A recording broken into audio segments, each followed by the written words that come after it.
옆에 사람과 사랑의 인사 나눕니다. 오늘 잘 오셨습니다. 하나님이 당신을 사랑하십니다.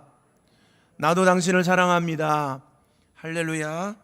오늘도 하나님 앞에 와서 영광 돌리는 여러분들에게 하나님의 충만한 은혜가 함께 하시기를 주의 이름으로 축복합니다. 성경에는 우리가 인간의 이성을 가지고는 믿을 수 없는 이야기들이 많이 기록되어져 있습니다. 그 중에 하나가 모세가 이스라엘 백성들을 이끌고 애굽 땅을 출발해서 나오는데 홍해바다가 갈라지는 사건이 나옵니다.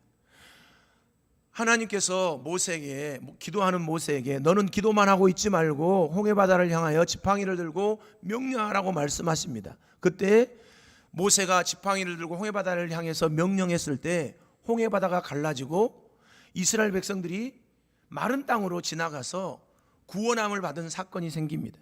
그리고 애굽의 군대는 이 홍해바다에 수장되어서 다 몰살당해 죽는 내용이 나오죠. 이것을 사람들은 믿으려고 하지 않습니다. 믿을 수 없다고 말합니다.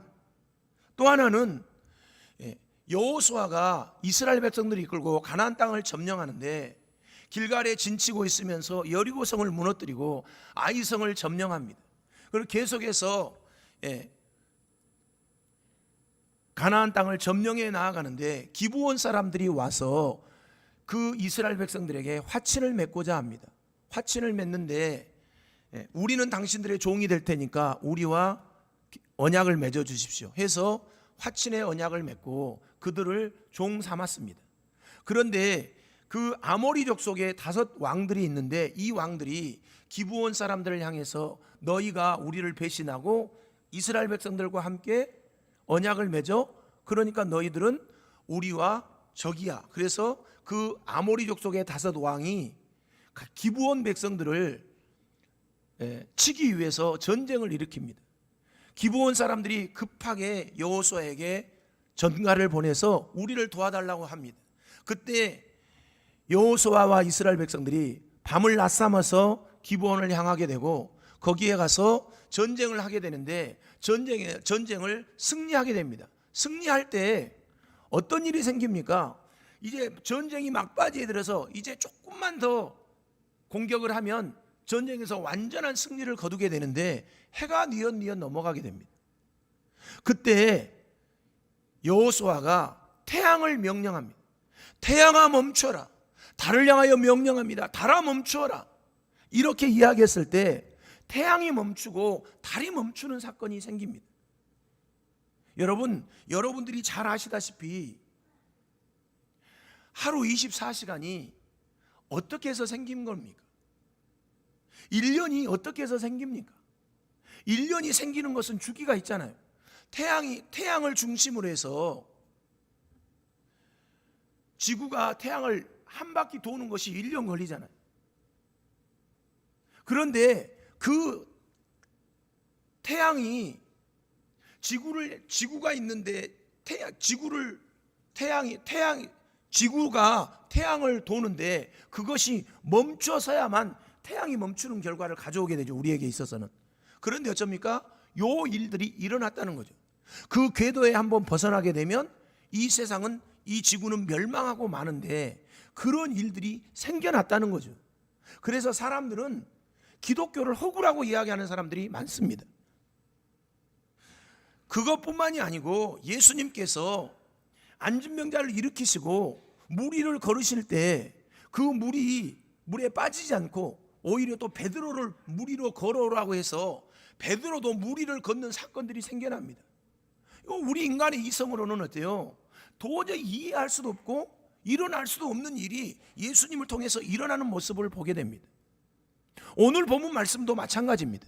이렇게 사람들이 믿을 수 없는 일, 동정녀를 통해서 그 아들을 낳게 하고 그 아들이 우리의 구원자가 되고 이 세상을 구원할 메시아다, 사람들은 믿으려고 하지 않습니다. 왜 이렇게 엄청난 우리 인간의 이성으로는 도저히 이해할 수도 없고 일어날 수도 없는 일들이 성경에 이렇게 많은 겁니까? 왜 그것을 사람들은 또 믿으려고 하지 않습니까?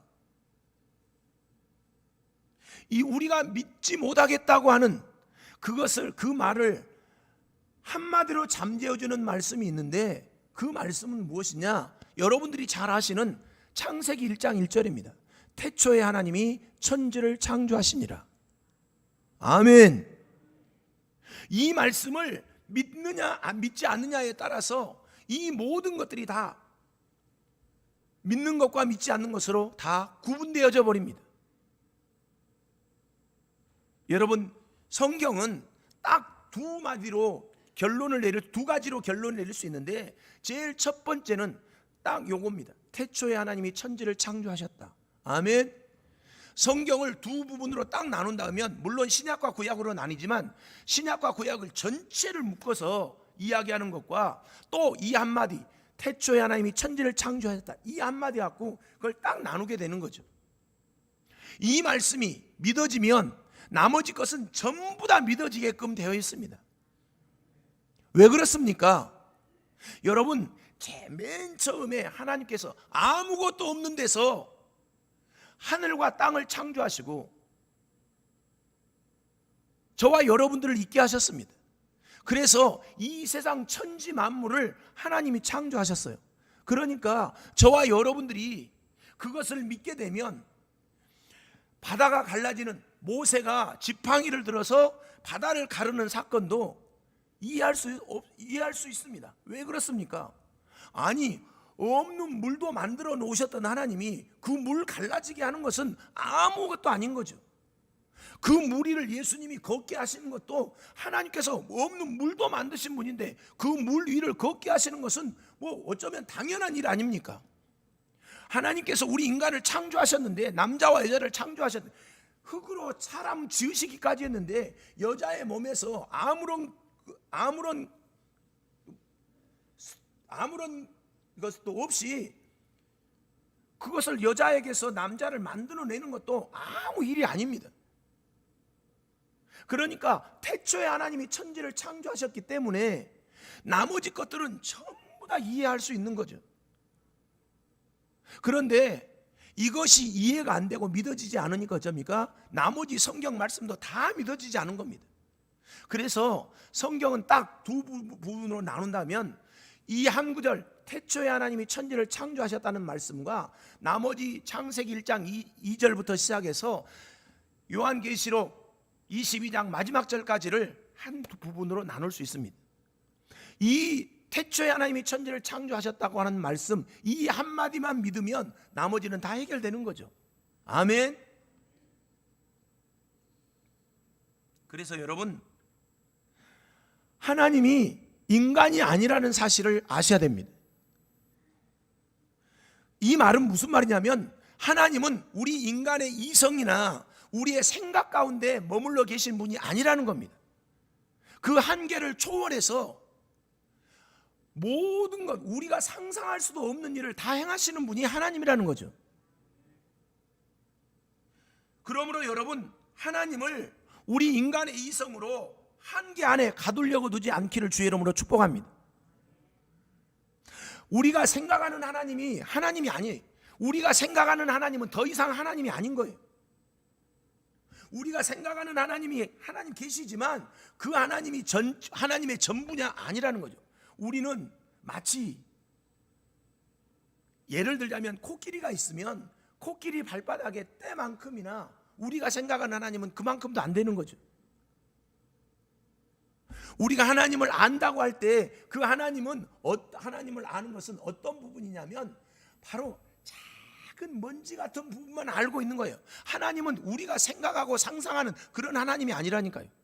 그보다 훨씬 더 엄청나게 뛰어나신 분이고 우리가 한계를 지을 수 없는 분이라는 겁니다. 우리의 한계 안에 예수님이 계시다면 우리는 그 하나님을 믿을 필요도 없습니다. 왜요? 이미 우리 머릿속에 계신 하나님이라면 그분을 못 알라고 믿어요. 우리가 이해할 수 있는 분이라면 그분이 더 이상 우리 하나님이 될 수 없습니다.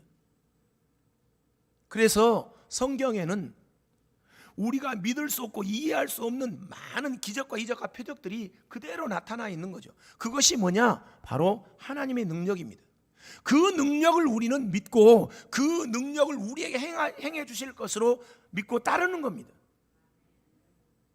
그래서 오늘은 우리에게 오신 세상에서 가장 큰 은혜로 우리에게 베풀으신 동정녀를 통해서 예수님을 보내주셨는데, 그 동정녀를 통해서 오신 예수님에 관해서 잠깐 알아보고 은혜를 함께 나누도록 하겠습니다. 왜 예수님께서 동정녀 마리아를 통해서 오셨을까? 하나님은 우리를 구원하시려고 하실 때, 우리가 멸망의 길을 가는데 그 멸망받을 수밖에 없는 우리를 구원하실 때, 하나님은 내가 너희를 구원한 메시아를 보내줄 텐데, 그 메시아는 동정녀 마리아에게, 동정녀에게서 곧 처녀의 몸을 입고 너희에게 가서 너희를 구원할 것이다, 이렇게 말씀하셨습니다. 아모스 3장 7절을 한번 가서 보겠습니다. 잠깐 빨리 한번 찾아주시기 바랍니다. 아모스 3장 7절입니다. 여러분들이 다 아시는 성경 구절이죠. 아모스 3장 7절입니다. 함께 읽어보겠습니다. 주 여호와께서는 자기의 비밀을 그 종 선지자들에게 보이지 아니하시고는 결코 행하심이 없으시리라. 아멘. 하나님은 어떤 일을 행하실 때 반드시 누구에게 먼저 말씀하신다? 그 종, 주의 종 선지자들에게 먼저 알게 하시고 선지자들 입술을 통해서 그 말씀을 백성들에게 선포하게 하신다는 거죠. 그래 놓고 그 일을 행하시는 겁니다. 왜 그렇게 하십니까? 우리 인간은 미련해서 이것이 하나님께서 이루시는 일이고 하나님께서 행하신 일인지 우연히 일어나는 일인지 전혀 모르는 겁니다. 그러니까 요 일은 하나님께서 행하신 일이야 하고 우리에게 먼저 주의 종을 통해서 보여주신다, 말씀해 주신다니까요. 요 일은 하나님이 행하시는 일이다 하고 말씀해 놓고 그 일이 이루어질 때 우리는 진짜 그 하나님이 그 일을 행하셨음을 알 수 있고 그 하나님을 믿을 수 있습니다. 아멘. 그래서 하나님은 그렇게 하셨죠. 그런데 그 하나님께서 선지자에게 무엇을 말씀하셨느냐?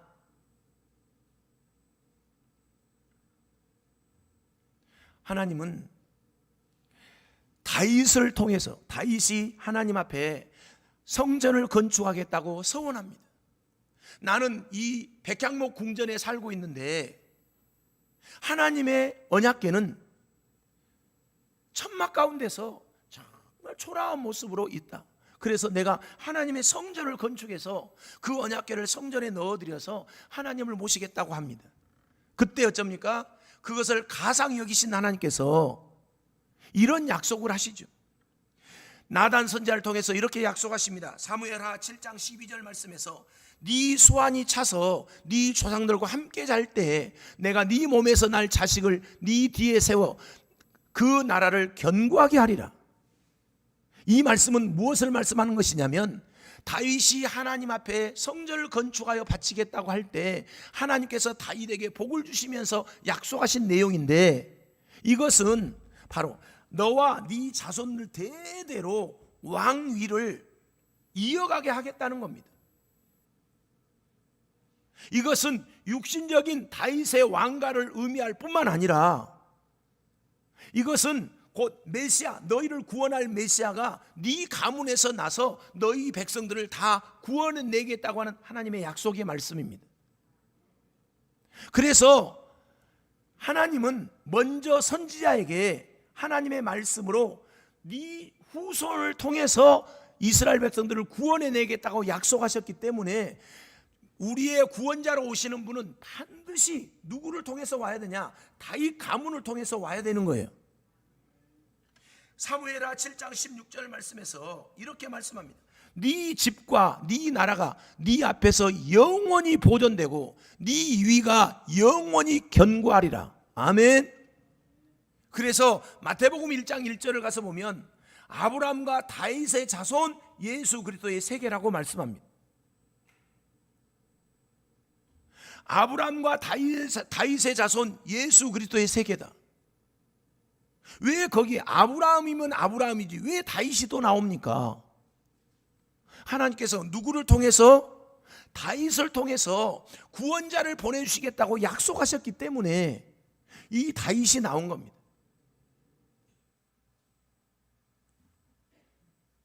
그리고는요, 하나님께서 너희를 구원할 메시아가 이런 사람으로 나타나게 될 것이라고 했는데, 어디에서 나타나야 되느냐? 미가 선지자를 통해서는 반드시 베들레헴에서 나게 할 것이라고 말씀하셨습니다. 그러니까 우리를 구원할 메시아는 어디에서 나와야 되느냐?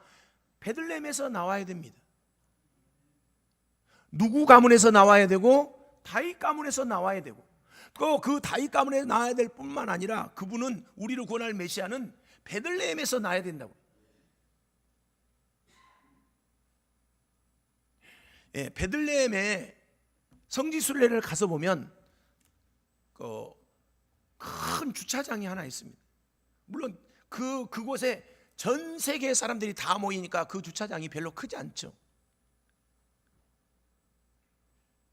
그런데요, 그 예수님 탄생 교회를 가서 보면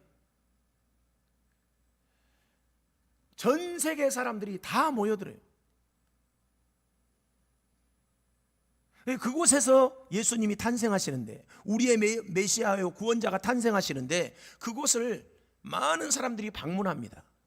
그곳이 바로 우리를 구원할 메시아가 탄생한 곳이라고 인정하고 믿기 때문에 그곳에 가서 확인하고 하나님의 은혜에 감사하는 겁니다. 그래서 미가 선지자는 뭐라고 이야기하느냐?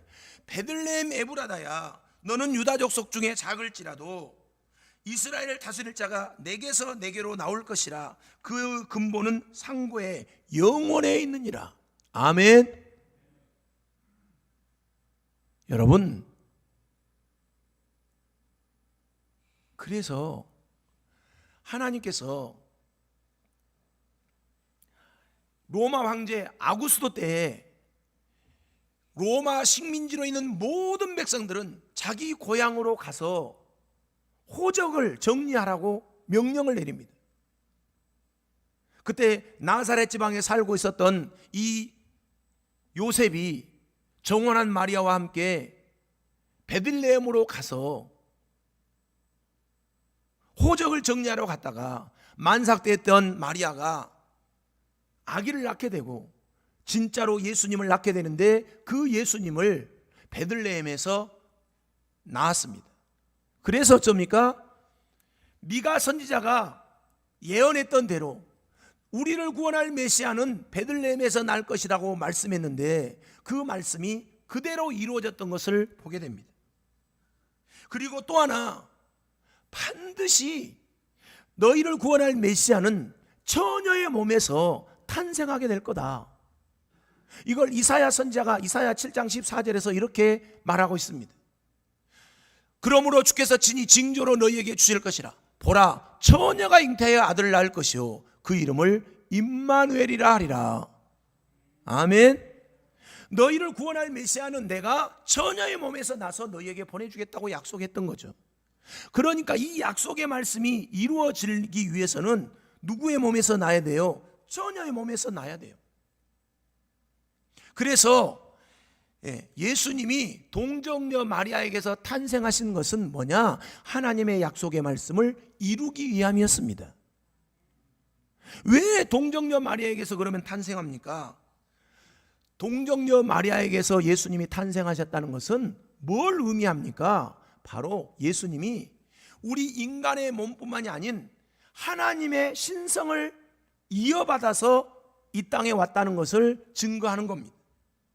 사람들은 예수님의 주되심을 인정하려고 하지 않습니다. 당시 사람들, 예수님 당시의 사람들은 예수님을 요셉과 마리아가 정혼하고 낳은 아들로, 곧 요셉과 마리아와 결혼해서 낳은 아들로 인정하고, 예수님을 선지자들 중에 한 사람으로 인정했습니다. 그리고 주님으로, 메시아로는 인정하지 않았습니다. 이 말은 예수님께서 신이다, 우리를 구원할 메시아라고 인정하지 않았다는 겁니다. 그 인정을 했던 사람들이 누구냐? 바로 예수님의 제자들이었고, 당시에 예수님을 진짜로 믿어서 따랐던 사람들입니다.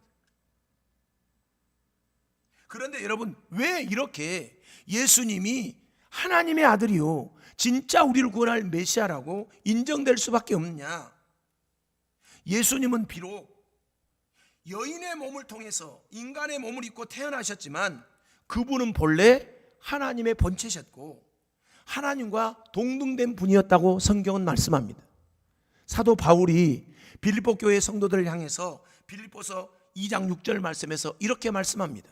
그는 근본 하나님의 본체시나 하나님과 동등됨을 취할 것으로 여기지 아니하셨다. 그 예수님이 원래 누구셨다? 하나님의 본체, 본래 하나님이셨다는 겁니다.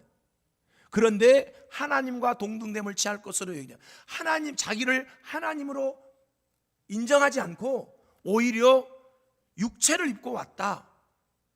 원래는 누구였는데요? 그분이 하나님이었는데요. 왜 그렇습니까? 왜 사도 바울은 이렇게 그분이 하나님이 본래 하나님이셨다고 이야기합니까? 예수님은 사람의 정자를 받아서 난자와 결합해서 태어난 분이 아니에요. 그래서 동정녀에게서 탄생했다고 말씀하는 거잖아요. 이 말은 예수님은 우리 인간의 어떤 방법으로 태어나신 분이 아니라 하나님의 권능에 의해서, 하나님에 의해서 탄생된 분이라는 것을 말씀해 주는 겁니다. 그 말은 곧 신성을 가지고 하나님의 신적인 권능을 가지고 그 성정을 가지고 탄생하셨음을 말씀하는 겁니다. 그것을 예수님을 잉태하고 낳았던 마리아도 알지 못해서 천사가 말할 때 하나님께서 너에게 은혜를 베풀어서 아기를 갖게 할 것이라고 말할 때 그것을 이해를 못해서 마리아가 천사에게 묻습니다. 누가복음 1장 34절 말씀입니다. 마리아가 천사에게 말하되 나는 사내를 알지 못하니 어찌 일이 있으리까? 당연한 것 아닙니까? 우리의 인간의 이성으로는 뭐라고 합니까? 남자와 여자가 곧 정자와 난자가 결합해서 아기가 나야 되는데 나는 남자와 동침한 일이 없습니다. 그런데 어떻게 내가 임신할 수 있습니까? 하고 물은 겁니다. 그때 천사가 대답합니다. 누가복음 1장 35절 말씀을 여러분들이 큰 소리로 함께 읽어보겠습니다. 천사가 대답하여 가로되 성령이 내게 임하시고 지극히 높으신 이의 능력이 너를 덮으시리니 이러므로 나실 바 거룩한 자는 하나님의 아들이라 일컬으리라. 아멘. 성령이 내게 임하시고 지극히 높으신 이의 능력이 너를 덮어주셔서 너를 임신하게 할 거다. 그러니까 인간의 힘이 아닌 전적인 하나님의 권능으로 마리아가 임신하게 된 겁니다. 이것은 뭘 의미한다? 하나님의 신적인 권위가 임했다고 하는 것을 말씀한다는 거죠. 그러므로 예수님은 뭘 가지고 탄생하신, 동정녀 마리아에게 탄생하신 것은 하나님의 신적인 권위를 가지고 탄생하셨음을 말씀하고 있는 겁니다. 또 하나는 예수님께서 완벽한 인성을 가지고 탄생하셨다는 것을 말하기도 합니다. 왜 그렇습니까? 세 번째로 예수님이 동정녀에게서 나셨다는 것은 완전한 인간으로 나셨다는 것을 말씀하는데 예수님은 본래 뭐였다고요? 하나님이셨다고. 그런데 여자의 몸을 통하여 탄생하신 것은 인간이 안고 있는 모든 고통과 비극적이고 절망적인 모든 것들을 다 해결하기 위해서 뭐를 입고 왔어요? 육신의 몸을 입고 왔어요. 예수님이 만약에 하나님으로만 계신다면 우리 인간의 고통과 어려움을 진정으로 알 수 있었을까요? 우리가 그걸 인정할 수 없잖아요. 하나님은 하나님이시니까 인간의 고통을 모르지 않습니까? 그런데 하나님은 그 아들 예수님을 이 땅에 보내실 때 완벽하게 인간의 몸을 입고 오시도록 하기 위해서 하나님이셨지만, 그래서 하나님의 권능으로 마리아에게 임하셨지만 마리아의 몸에서 나게 하심으로 그 육신의 몸을 입고 탄생하게 하신 겁니다. 그래서 그 육신적으로 모든 어려움과 모든 감각들을, 오감을 다 경험해서 나타내게 표현해 주셨습니다. 그것이 뭡니까? 우리 인간의 모습인 거죠. 그것을 마태복음 26장 37절 말씀에서는 뭐라고 하냐? 슬퍼하고 고민하고 슬퍼하사. 우리가 어려운 일을 당하면 고민하고 걱정하잖아요. 그것처럼 예수님이 고민하셨다는 거예요. 걱정하셨다는 겁니다. 그리고 또 어째요? 슬픔을 겪을 때 우리는 뭐예요? 마음이 괴롭잖아요. 그런 괴로움을 예수님도 직접 경험하셨다는 겁니다. 마태복음 26장 37절 말씀에 이렇게 기록합니다. 베드로와 세베대의 두 아들을 데리고 가실새 고민하고 슬퍼하셨다. 아멘. 이 말씀은 예수님께서 겟세마네 동산에 가서 기도하신대 최후 만찬을 베풀어서 제자들에게 나누어 주시고 그 만찬이 다 끝나고 난 다음에 이제는 십자가에 못 박혀 죽으셔야 되는 상황이 되었는데 그것 때문에 하나님 앞에 고민이 되고 슬퍼해서 죽는 것에 대해서 슬퍼해서 제자들 곧 베드로와 세베대의 두 아들 요한과 야고보를 데리고 겟세마네 동산에서 기도하시기 위해서 갈대하는 이야기입니다. 갈대를 그대로 표현해 놓은 겁니다. 데리고 겟세마네 동산으로 갈 때 고민하고 슬퍼하셨다고 말씀합니다. 이것이 뭘 의미합니까? 예수님이 우리 인간이 겪는 고민과 걱정거리들에 대해서 힘들어하고 또 그 죽는 것에 대해서 슬픔을 가지고 계셨다는 것을 말씀하고 있는 겁니다. 곧 인간의 모든 감각을 다 느끼고 거기에 대한 아픔에 대해서 경험하셨다는 것을 말씀하고 있는 겁니다. 마가복음 3장 5절 말씀에서는 예수님께서 분노를 표출하시는 모습을 볼 수 있습니다. 마가복음 3장 5절 말씀에 그들의 마음이 완악함을 탄식하사 노하심으로 그들을 둘러보셨다고 말씀합니다. 아멘. 화가 나셨을 때는 예수님이 뭐 하셨다? 분노하셨다. 분노. 마태복음 23장에는요 예수님께서 서기관들과 바리새인들을 향해서 진노하셔서 저주하시는 모습까지 보입니다. 화 있을진저 외식하는 서기관들과 바리새인들이요 하면서 독사의 자식들이라고까지 화를 내면서 저주하셨습니다. 뭘 말하는 겁니까? 아까도 말씀드렸지만 고민할 때 고민하시고 하나님은 신적인 분이셨지만 신으로서 오신 분이지만 또 육신의 몸을 입고 오신 분이어서 우리가 느끼는 모든 감정들 감각들을 다 알고 계시고 분노할 때는 분노하시고 슬퍼할 때는 슬퍼하시고 고민할 때는 고민하셨다는 거죠. 이것은 뭘 의미하는 겁니까? 바로 우리 예수님은 신적인 성장만 갖고 오신 분이 아니라 저와 여러분들처럼 모든 육신의 감정과 감각을 다 갖고 계셔서 우리의 고통과 어려움과 우리의 제약된 모습들을 다 아시고 우리의 인생의 문제들을 다 해결해 주시기에 오셨다는 겁니다. 곧 인성을 가지고 오셨다는 것을 말씀하고 있는 겁니다. 동정녀 마리아, 곧 육신의 몸을 입고 마리아를 통해서 오셨다고 하는 것은 우리의 인성을 가지고 예수님께서 오셔서 우리의 인생의 고민과 모든 어려움들을 다 해결해 주시기에 오셨다는 것을 증거하고 있는 겁니다. 그러므로 여러분 기억하십시오. 예수님은 어떻게 오셨습니까? 하나님이 약속하신 말씀을 따라서 오셨는데 그분은 신성을 가지고 오셨고 또 하나는 우리 인성을 가지고 오셔서 우리의 모든 인생의 문제들을 해결해 주시러 오셨다는 겁니다. 그리고 또 하나 더 추가해서 알아야 되실 것은 뭐냐? 바로 예수님은 우리에게 오실 때 사람의 능력으로 오신 분이 아니라 사람의 어떤 통로를 통해서 오신 것이 아니라 하나님께서 직접 성령으로 오셨기 때문에 아담의 혈통으로 오신 분이 아니라는 겁니다. 이 말은 무엇을 의미하냐? 곧 동정녀에게 오셨다는 말씀은 무엇을 의미하냐? 죄가 없이 오셨다는 것을 말씀하고 있는 겁니다. 죄가 없이 오셨기 때문에 죄 있는 저와 여러분들을 자기가 그 죄를 뒤집어 쓰므로 인해서 죄 있는 저와 여러분들을 그 죄를 다 없이해 주실 수 있는 능력을 가지고 오셨다는 것을 말씀하고 있는 겁니다. 그것이 동정녀 마리아에게서 탄생하셨다는 의미입니다. 모든 인간은 아담의 죄를 전가받아서 전적인 타락 상태로 이 땅에 태어납니다.